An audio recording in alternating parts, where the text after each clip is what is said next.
Donald Trump का एक बड़ा बयान सामने आया है। उन्होंने कहा कि हर अमेरिकी को 1.7 लाख रुपए वो देंगे और साथ ही उन्होंने ये भी कहा कि टैरिफ से बहुत पैसे आए हैं, इसका विरोध करने वाले मूर्ख हैं। नमस्कार, मैं हूं आपके साथ आयुषी गुप्ता। अमेरिकी राष्ट्रपति डोनाल्ड ट्रंप ने रविवार को ट्रुथ सोशल पर पोस्ट करके ये दावा किया कि टैरिफ से अरबों डॉलर की कमाई हो रही है। उन्होंने कहा कि इस कमाई से अमीरों को छोड़ करके हर अमेरिकी नागरिक को $2000 करीब 1.7 लाख रुपए का डिविडेंड मिलेगा। जी हां, ट्रंप ने पोस्ट में टैरिफ के आलोचकों को मूर्ख करार दिया। उन्होंने कहा, टैरिफ के खिलाफ बोलने वाले लोग मूर्ख हैं।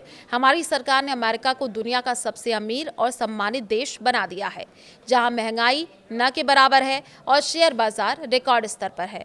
हालांकि ट्रंप ने ये नहीं बताया कि ये प्रॉफिट किसे मिलेगा, इसकी पात्रता मानदंड जैसे आय सीमा क्या होगी या समय सीमा पर कोई साफ जानकारी नहीं दी। ये पहली बार नहीं है जब उन्होंने ऐसा वादा किया। अक्टूबर में उन्होंने 1000 से $2000 के छूट का संकेत दिया था।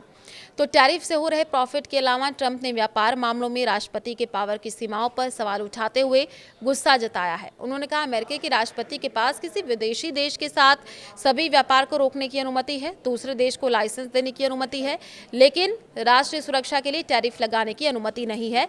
ट्रंप ने कहा है कि दूसरे देश हम पर टैरिफ लगा सकते हैं, लेकिन हम उन पर नहीं। सिर्फ टैरिफ की वजह से ही व्यवसाय अमेरिका में आ रहे हैं। टैरिफ के बिना हमारे पास कुछ भी नहीं है। क्या सुप्रीम कोर्ट ये नहीं समझता?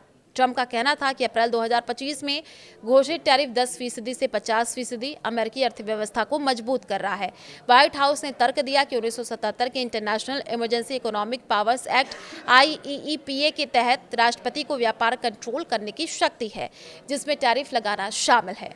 सॉलिसिटर जनरल जॉन सावर ने चेतावनी दी कि अगर ये नीति रद्द हुई तो आर्थिक और राष्ट्रीय सुरक्षा नुकसान हो सकता है। अमेरिका के सुप्रीम कोर्ट ने ट्रंप के ज्यादातर टैरिफ को गैरकानूनी बताया है। 5 नवंबर 2025 को सुप्रीम कोर्ट की लिबरल जस्टिस सोनिया सोतेमेयर ने संविधान का हवाला देकर के कहा था कि टैक्स लगाने की शक्ति संसद की है, न कि राष्ट्रपति की। ट्रंप ने चीन, कनाडा, मैक्सिको जैसे देशों पर व्यापार घाटे और अन्य कारणों से टैरिफ लगाए थे। ट्रंप ने इन कानूनों को अंतर्राष्ट्रीय आपातकालीन आर्थिक शक्ति अधिनियम IEEPA के तहत सही ठहराया था। तो उनका कहना था कि व्यापार असंतुलन अमेरिका की राष्ट्रीय सुरक्षा के लिए खतरा है, इसलिए उन्होंने व्यापार पर नेशनल इमरजेंसी घोषित कर टैरिफ लगाए हैं। ट्रंप के दावों पर अमेरिकी ट्रेजरी सेक्रेटरी स्कॉट बेसेंट ने न्यूज को दिए इंटरव्यू में सफाई दी। उन्होंने कहा कि उनकी ट्रंप से इस डिविडेंड पर चर्चा नहीं हुई है, लेकिन शायद ये राशि टैक्स में कटौती के रूप में आ सकती है। टाइम्स ऑफ इंडिया की रिपोर्ट के मुताबिक बेसेंट का फोकस कर्ज चुकाने पर है, न कि डायरेक्ट चेक बांटने पर। अगस्त में उन्होंने CNBC को बताया था कि टैरिफ राजस्व में 38.12 ट्रिलियन डॉलर के कर्ज को कम किया जा सकेगा। तो ट्रेजरी डिपार्टमेंट के सितंबर के बयान के अनुसार फाइनेंशियल ईयर 2025 में टैरिफ से केवल 195 अरब डॉलर की आय हुई है।